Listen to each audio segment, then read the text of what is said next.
Welcome one and all to the very first episode of VGMporium, Video Game Music and More podcast. Something I've been needing to do for a while, and here it is finally. So first I gotta say big thanks to Rob Nichols and Purnell of Rhythm and Pixels podcast for kind of finally giving me the inspirational kick in the arse to get this started. And so now here I am to share with you the video game musics of all kinds. Yeah. And now to tell you a bit about myself, your host. My name is AJ Reyes. I go by Rage Cage on social medias, on pretty much everywhere online. I make original chiptunes. I occasionally make a fool of myself beatboxing off the cuff or covering video game music. And other than that, I've generally just tended to lurk about, not being as interactive as I should be, but hoping to change that, especially with doing this here podcast. So pretty excited to finally get this started and, see wwhere it goes. And before I proceed any further, just a little disclaimer, I'm kind of recording this piecemeal, as I go, so there's going to be, it's recorded in different bits and parts. I haven't quite gotten the right setup yet, so please bear with me for these first few episodes, and hopefully I'll have a more consistent setup. So yeah. Now, as to the name VGMporium and how I came to that, it's a fun little story. I used to work at a candy store called Candy Strike Emporium, and we used to sell all kinds of stuff. Candies, old candies, stuff that our grandparents remember from way back when. All kinds of licorices. Toys, fudge, ice cream, and of course, the ever inescapable saltwater taffy. So it got me to thinking, VGMporium, that's kind of a cool name. It's like a big old store full of all kinds of video game music. Classics that we all love, obscurities that we were just like, whoa, where did this come from? Even just original chiptunes, remixes, and then music inspired by that video game music that we love oh so much. So I'm hoping that you'll enjoy these sounds I'll be peddling to you, and you'll keep coming back for more, and I'll keep having new stuff in stock for you. But enough of my rambling here, so I'm going to tell you about the track that we came in on. Was first the title theme, and then the stage music for Higo, Nagato, Settsu, Owari, and Echyu, from the game Kenseiden on the Sega Master System, with an unknown composer. Now, as your ears could probably tell you, this here is the FM version, played through the YM2413 OPLL sound chip, which, according to most everything I've read, my Sega Master System should not have had. But somehow, it did, and, this is the first game I bought. I get it home, I'm excited, I pop in the cartridge, I turn it on, and these crazy sounds are coming out of my TV, and, up to this point, all I've ever experienced in home at friends' houses were Nintendos with their 8-bit sounds, and just simple square waves and everything, and hear FM music in the arcade, and that's the only place you hear it. And then here it is, right here, coming out of my TV, going into my little ears, and pretty much just blowing my mind. And all the music in this game has a very Japanese flavor, very traditional Japanese. Some of it's action-packed, like this one that's playing right now, or a little more subdued, laid back, without the drums and everything, or even ominous as the last stage is. The YM2413's preset patches are used pretty well here, because in some other games, like Alex Kidd and the Lost Stars, it can sound pretty cheesy. But whoever was the composer for this game, knew what he was doing with this thing. So yeah, it's big kudos. So the most basic way that you can explain this game is basically it's Castlevania in feudal Japan with yokai instead of classic movie monsters. The long of it is that you play as Hayato, who is on a mission to defeat the demon lord Nobunaga, and you must make your way to Edo through the different provinces of Japan, starting from west to east. And as you go along, you are defeating warlords and warlocks and gaining abilities as you do so. And unlike Castlevania, where it is more of a linear progression, you can actually choose to go to whichever province, so you can actually within like 3 stages to get to the final stage, but this is definitely not recommended because you wouldn't be able to get through said stage. It's better to go through the other stages, defeat the warlords and warlocks to gain the other sword skills, higher jump, what have you, to be able to make things a little easier on you. I personally hadn't beat this game until a few years ago via emulation when I was trying to rip the FM music that we're hearing right now. So that was a pretty fun experience to finally get to, beat this childhood game, which pretty much handed me my ass multiple times.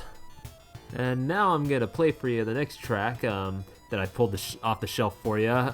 This track is called Settle from the game Cosmic Psycho, from the NEC PC 88/98, composed by Panda, Baki, and Ray.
Well, howdy hi. That was Settle from Cosmic Psycho on the NEC PC 88/98, composed by Panda, Baki, and Ray. And that was a humdinger now, wasn't now? Yes, sir. Now my reasoning as to playing this one is actually one of the first VGMs I actually downloaded and listened to from VGM Rips, back when I started listening to music that way through an app called Modizer on my iPhone. And also, it is the track portion of the track I use for the ringtone for my wife, which I actually originally started using for when we first started going out. So it's kind of a silly little thing there. As to what kind of game it is, it's I believe it's like a sci-fi adventure game with a lot of adult themes, so nudity and explicit situations. Yeah, it's kind of another one of those crazy Japanese PC adventure games, fun times. Well, as to those composers that, so Panda, or Akira Satou, seems to have done the total everything, like putting it together. Composition was provided by Baki, aka Hideaki Takashita, and Rei, or Ryu Takami, provided all the sound effects. Or at least this is what I can gather from the information I gathered from the .vgm and multiple sources online. And now I'm going to give you a quick rundown of what each of these fellas has done here. So for Akira Satou, they did the music for Dynamite Duke from the arcade, Raiden Triad on the Genesis, Yoshi's Cookie on both the Game Boy and NES. Let's see, my notes are a little disheveled here. So Hideki Takashita, mostly just composed this game, La Mal, Kimidake ni Aio, and Nikkei. Now Ryo Takami, I'm pretty sure most of you know, He's composed alongside with Ryu Umemoto on games like Eve Burst Error, Ground Seed, as well as the music for Rusty and so many other games. He's pretty much one of the VGM heavy hitters, if you will. And yeah, that's most of what I have to say about this game and this track. Just gonna continue on through this list of things I want to show you here. So the next track we're gonna be playing is Aubweichung from Saga Frontier 2 on the PlayStation, composed by Masashi Hamauzu. So please enjoy.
That was Aubweichung from Saga Frontier 2 on the Sony PlayStation, composed by Masashi Hamauzu, and I hope you enjoyed that one as much as I did.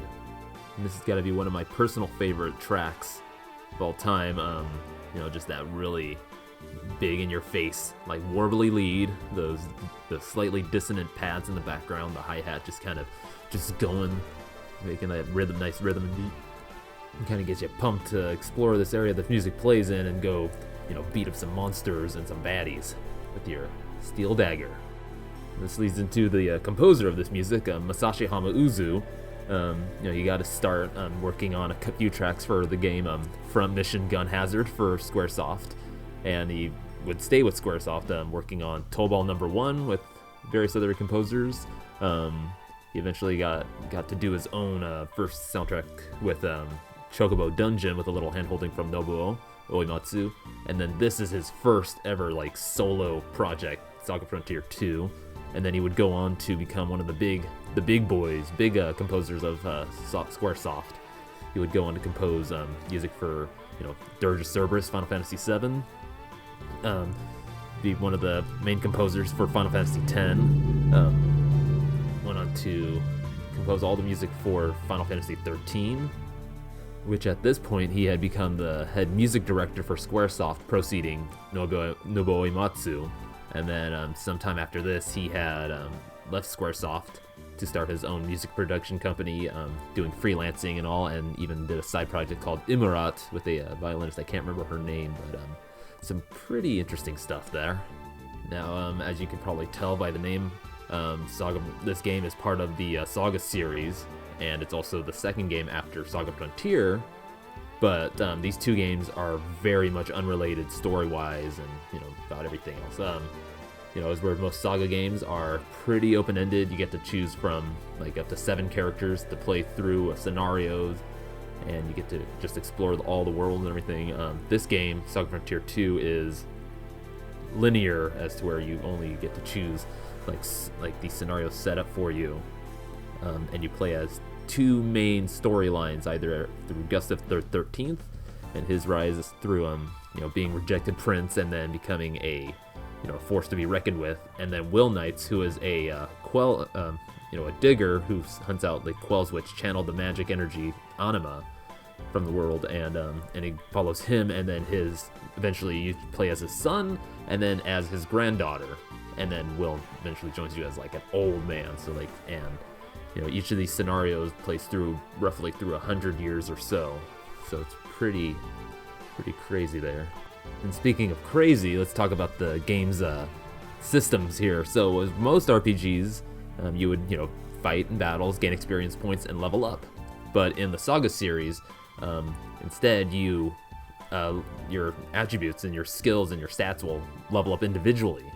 So say like you're in a battle, and depending on how you fight in that battle, like if you're using mostly physical attacks or magic attacks, or if like you're using like items or like kind of evasive techniques or whatever, your certain stats will level up individually. So like they'll go up like 1 or 2 points each. And in this game in particular, you have not only your stats but also your weapon stats, so like your skill with weapons. And each character has like an affinity with certain weapons, and then there's even the elemental like magics of anima that will level it depending on how much you use those as well. So it gets pretty in depth, and then also in battle, you will depending on how strong the enemies you are fighting and how how much you're using your particular like skills, you will spark a new technique. And then what's cool about this particular game is that at the beginning of battles, you'll have the choice to either do group battle or solo battle. So you choose which character you want. They'll go out there and it'll be more close up, and you'll go one-on-one with the enemy. And then in this, you get to choose different like basic attacks, like slash, backslash, feint, dodge, all these things. And then you can you'll go through and just use these one at a time, or if you use them in the right order, you'll spark a new technique. So it opens up for like some pretty fun stuff there, and it's really really in depth, and kind of you can get lost in it, though unfortunately the game is kind of unfinished, so there's some things that weren't fully realized, and yeah, but more or less, pretty much, I love this game. It was really fun. I've played through it multiple times. I think I've only beaten it once, because the last boss and the last bosses for each scenarios are like fucking just really hard. So fun times. And I hope that it gets the remastered treatment that Saga Frontier had just gotten last year. So I'm kind of keeping my eyes open for that, so fingers crossed. Now on to the next track I got here for you. I had to kind of go dig in the Pokemon section for a bit, but I found it, and here it is. It's a Ronalds theme from a Pokemon trading card game on the Game Boy, composed by Ichiro Shimakura.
Though that jam may have been a little dusty, it was funky fresh nonetheless. That was Ronalds' theme from Pokemon the Trading Card Game from the Game Boy, composed by Ichiro Shimakura. And I'll admit that I've always tended to like the music from this game more than from the mainline Pokemon games that had come out at this time, so that'd be Red, Blue, Gold, and Silver. And that fella, Ichiro Shimakura, would go on to create more music for the follow-up game, Pokemon Trading Card Game Game Boy 2, which never got released outside of Japan, which is unfortunate because the music in that is really, really good. But he also did music for, or sound effects for Saturn Bomberman and Bomberman 64, did music for Mario Parties 3, 4, 7, 8, 10, and U, and would be the sound director for Suikoden 5, amongst other games. So about this game, it's literally Pokemon the Trading Card Game, the video game, where you play as the protagonist. You go to these clubs to face the club masters, which there's 8 of them, to go then face the 4 Grand Masters, sounding familiar, to become the champion of the trading card game. But in your way is your rival Ronald, which this music plays for, and he's just kind of like a hot-headed, just get in your way, and he is your final foe before you become the champion. Again, sounding familiar. Through all this, you're collecting more cards, building up your deck, make it the best it can be, so you can get all the wins, so that you can be the very best, like no one ever was. Aha! Wasn't that funny? Maybe. For now, I'm going to be putting this one back on the shelf, someplace a little more visible, because we're definitely going to be coming back to it. But before I do that, a fun little story. Back in the late 90s, I was really into Transformers Beast Wars, and I had the action figures, and I had one which was not in the show called Optimus Minor, which was kind of like a monkey version of Optimus Primal. It was like a Transmetal something, but there was a kid that had this game, and I wanted to play it, borrow it and play it, and he said, "Hey, you give me that action figure, and I'll let you borrow this and play this for as long as you like." So I did that, and I enjoyed the hell out of the game, played as much as I could, and then he wanted it back, so I gave it back, but I never got the Optimus Minor back. So thus was the lawlessness of the 90s. So yeah, good lesson there for you.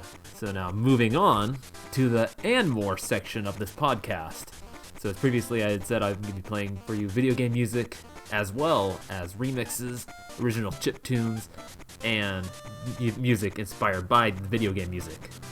Now, this isn't going to be the main format of every episode, but sometimes every once in a while there might be a mix of them all, but for the most part, an episode will be focused more purely on VGM, or remixes, or original chiptunes, or the inspired music.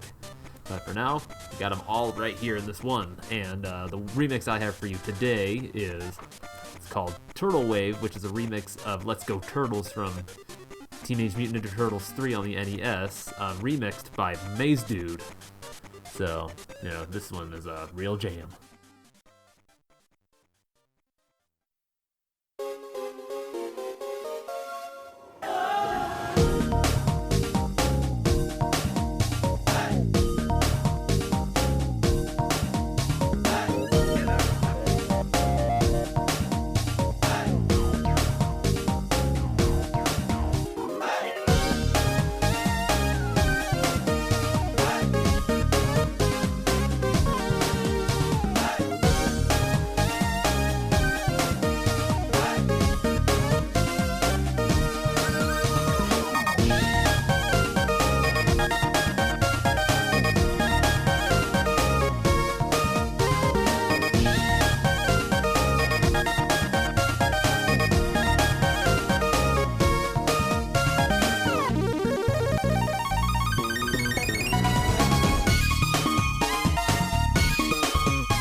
Yes, now there were some good waves. What kind of waves?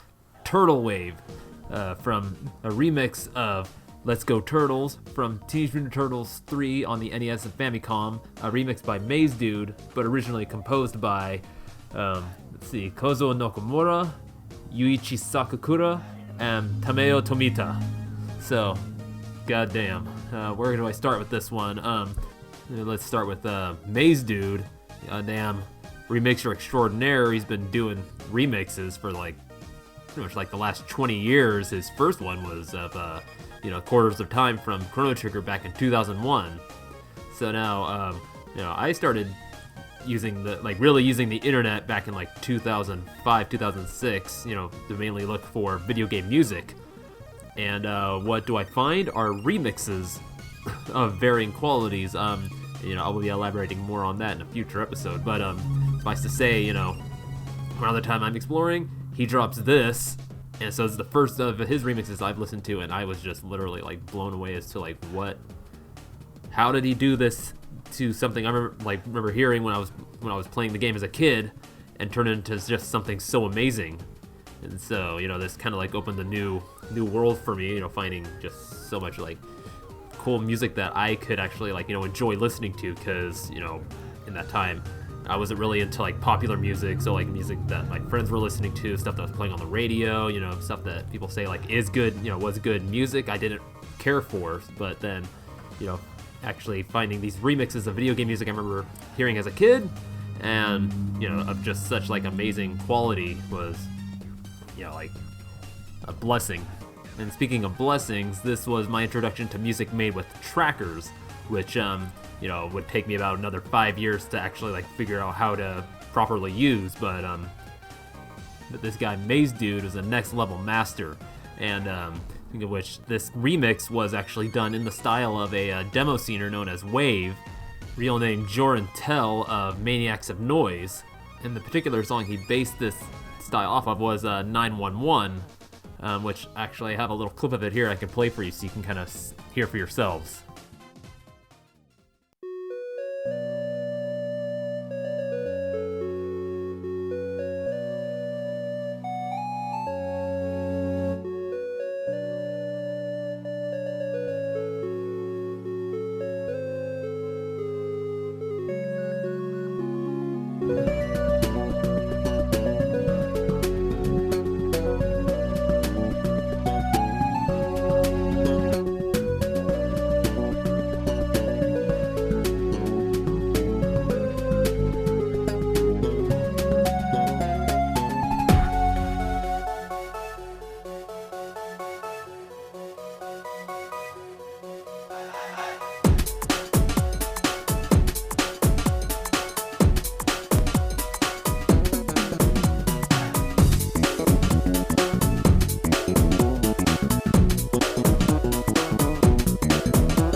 And that was 911 by Wave, real name Joroen.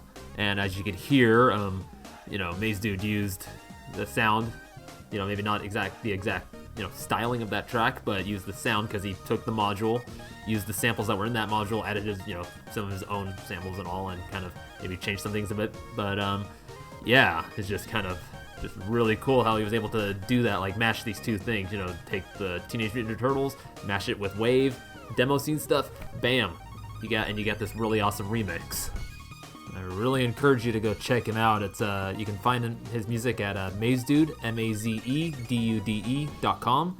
and you know, his whole back catalog of just like remixes upon remixes, as well as a bunch of his original music as well. I mean, and again, he's a really good musician, so you know, I can't stop, you know, saying his praises. It's some really good stuff. Now we're going to be moving on to our original chiptune section of this show, and we have many aisles of original chiptune music here at the VGMporium, countless aisles, and this in particular one is we're going to be pulling from the NES Famicom original chiptunes, and this one is of the VRC6 variety. Let's see, this one is called Donna Kokyou Demo Akiramezu. It was made by Tony Tai for the Ubiquitune compilation called Equilibrium. And this one's going to be a real beautiful treat for your ears.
that was a wonderful bit of a Fami track in there. That was Donna, Kokyou, Demo, Akiramezu by Tony Tai made for the Ubik Tune compilation album Equilibrium. And so that the title, Donna, Kokyou, Demo, Akiramezu, translates to never give up in any predicament. And this track truly embodies that thing. It's like it just kind of fills you with like this just like oomph of just I can do this and I'm not gonna give up. And so now I'm gonna give you a full-on nerd-ass breakdown of what's going on here. So again, this was the original Famicom NES tune made in FamiTracker using the VRC6 expansion chip. So that's the regular NES sound chip, the 2A03, which has the 2 square, the triangle, the noise, and the sample channel, or like the the DPCM I think it is. But this, like the VRC6, adds another 2 square waves and a sawtooth. So it gives it like more fuller sound, and which was used in the Japanese release of Castlevania 3 and a bunch of other like a few other Konami games, because this was a sound chip made by Konami for their games. And you can just kind of hear it in there, just like the fullness, just like all the little trillies and going on in there, and the melodies, and then just like Tony's use of I think it's the Shakuhachi, sample in there at the beginning is just really just like kind of gives you those chills, and then that really fat triangle just bass in there, and then his use of like the percussion and everything, and just I don't know. It's just one of those tracks. It's just like kind of every time I listen to it, I hear something new in it. Even after like 10 years I've been listening to this one, and I still hear like new little things in it. It's amazing. Now it's time for another one of Rage Cage's little story corners here. So I used to host a open mic for close to like 10 years, and one night I decided, I was just so into this track that I decided to take the I've had FamiTracker open, I took the module, I just muted the percussion channel, the sample, like the percussion samples, and I just got up on stage, I hooked it in, I just played it, and I beatboxed to it, because, I was just feeling it, I was just really feeling it, it was just, it was really awesome, and people were just like, really liked it, It's just kind of one of those moments of like, okay, cool, I'm doing something that's really like people actually enjoy, and they kind of enjoyed this thing that I enjoyed too. So yeah, there you go. Now we're exiting the story corner for you. Again, it's a little corner here in the VGMporium. Just how like I remember Rayleigh's here in California. Rayleigh's had like a little kid corner where like parents would leave their kids, and they could just like play with toys, board games. They'd have like a movie playing. Some of them maybe haven't had a game console in there, but the kids would just be playing in there, and then the parents would just come and pick them up, and then on the way out we'd pick up a VHS right there in the store. Remember that back when they actually had little VHS rental spots inside like supermarkets? It was a cool time. Okay, really exiting the story corner here. So telling you about Tony Tai. So this is a chiptunist, digital fusion madman. That I don't know, he's done a lot. Like I haven't really been keeping up with him lately, but I think he's still making music, I'd imagine. But yeah, his stuff is really, really good. It's one of my particular favorite ones to do once a year for some people's birthdays is a jazz fusion remix of the birthday theme. That's a really fun one. But yeah, I would encourage you to go check him out. I believe he's on Twitter, SoundCloud. You can find him on Bandcamp. I think YouTube. Just like I said, just look up Tony Tai, TonyThay, 2 words, Tony Tai, and you'll find some really awesome music. I would highly recommend you check this guy out. Now getting into our music inspired by video game music's part of the podcast here. So now there's a lot of guys. So like Tony Kai also falls underneath this with his digital fusion stuff. But right now we're gonna be playing you Pakaderm Punch by Floorbaba from their first album Game Wave, released by Despop.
That was Pakaderm Punch by Floorbaba from their debut album, Game Wave, released by the net label Despop back in 2015. Damn, it's been 7 years of listening to this fine collection of genre-bending ear candy. Speaking of ears, as you could hear, they started this track out kind of like, using some of those, like the samples from Yoshi's Island, but then it crashes into this just like really just full kind of like, I don't know how to explain it, kind of hip-hoppy, kind of jazzy, kind of, I don't know, just so many things. This track just kind of keeps popping up in my head, and I'll just like, hum it, doodle it, beatbox it, because it's just that melody and everything about it is just so catchy. I don't know, I really like this track. Now a bit about Floorbaba. I found them back in 2015, when this album came out, but I'd imagine they've been making some music since probably early 2010s or so. But yeah, they're a crazy genre-bending music whiz. And just this album, Game Wave itself, is just all over the place, going from kind of like this kind of smooth jazzy hip-hop to kind of like house jams to kind of cool like game show vibey kind of wonky tunes, but all of them have this kind of like underlying inspiration from video game music. You know, at least, you know, not here, because that's all I really listen to is video game music, and you know, this music inspired by it. I'm pretty sure I'm not doing Floorbaba the best of justice here, so all I can say is just go listen to their music. You can find them on SoundCloud and Bandcamp. It's Floorbaba, Florbaba, one word together there.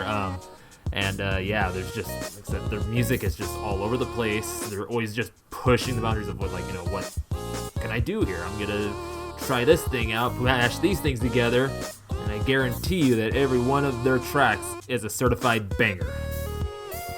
Oh man, is that the time already? Hey, well, it's about time to start kind of winding down and getting ready to close up shop here, but before we go, I'm gonna play you one last track here, and it is Final Transmission from Mega Man Battle Network 3 on the Game Boy Advance, composed by Yoshino Aoki.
And that was our last track of the day, Final Transmission from Mega Man Battle Network 3, composed by Yoshino Aoki.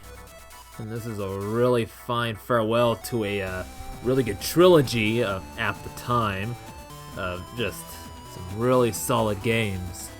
And I remember seeing the article for this game, like the first Mega Man Battle Network game, in Nintendo Bower, like back in like, was it like early 2000, maybe 1999?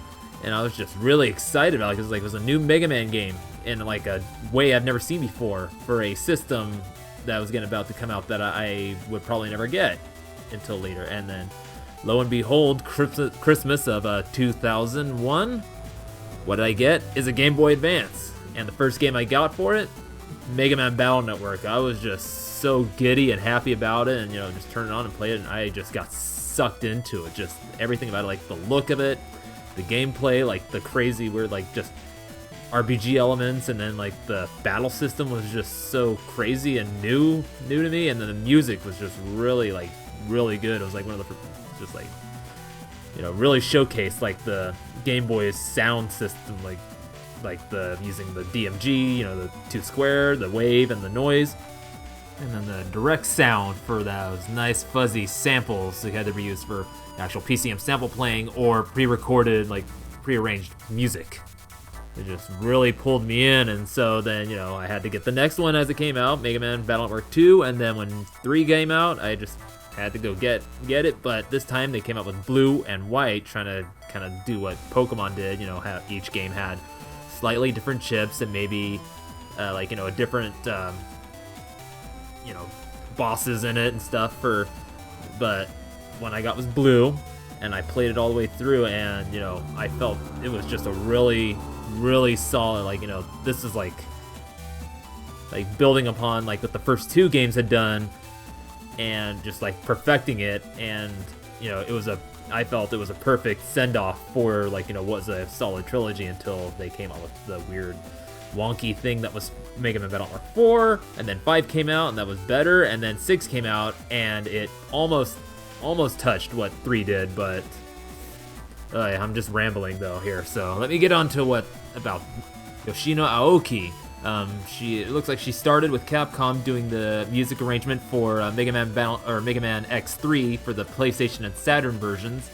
Went on to do the music for Breath of Fire's 3 and 4. Also, composed the music for Super Gem Fighter Mini Mix, and then started doing music for the Mega Man Battle Network series for 2, and then went on to do music for MMBN 5 and 6, as well as the music for the Mega Man Star Force trilogy on the DS. She then left Capcom to co-found the music studio Unique Note with another ex-Capcom composer at Tetsuya Shibata, and then went on to be one of the co-composers for Final Fantasy 15 and some of the other related games that came out along with it, like the episodes and all. And lastly, she did some arrangements for Super Smash Bros. Ultimate. And with that, I'm gonna get ready to close down here. I want to thank you so much for joining me on this first episode of VGMporium. It was pretty exciting, kind of a little nerve-wracking to do this, but finally getting it done, and I have so many idea for episodes just like planned out here. And just a little forewarning, there's going to possibly be some employees coming in to host some of the episodes. I'm gonna kind of leave it at that. You're gonna find out what that means, and then also at some point I'm gonna be bringing in some of my close buddies to kind of talk about some music, some of the video game music as well, like some subjects they want to talk about, and then maybe some random things and all. But it's gonna be a good time, a good fun time, and just come on back.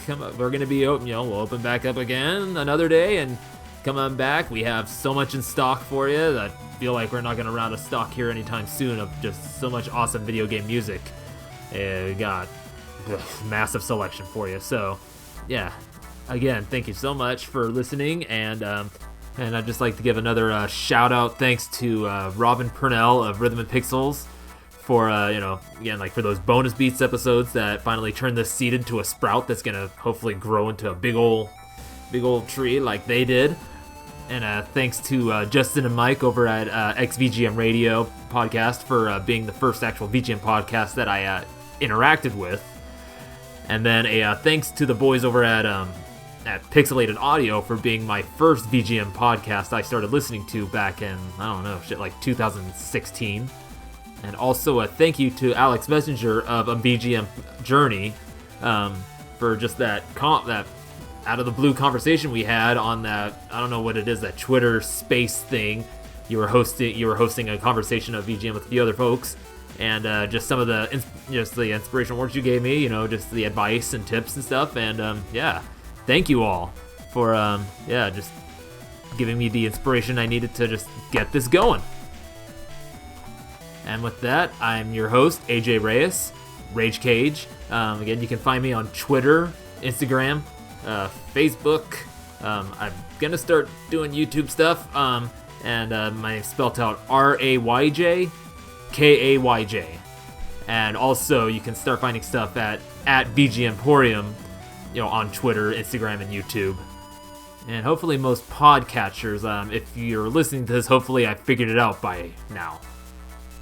So have yourself a good day, and I hope to see you here again next time at the VGMporium.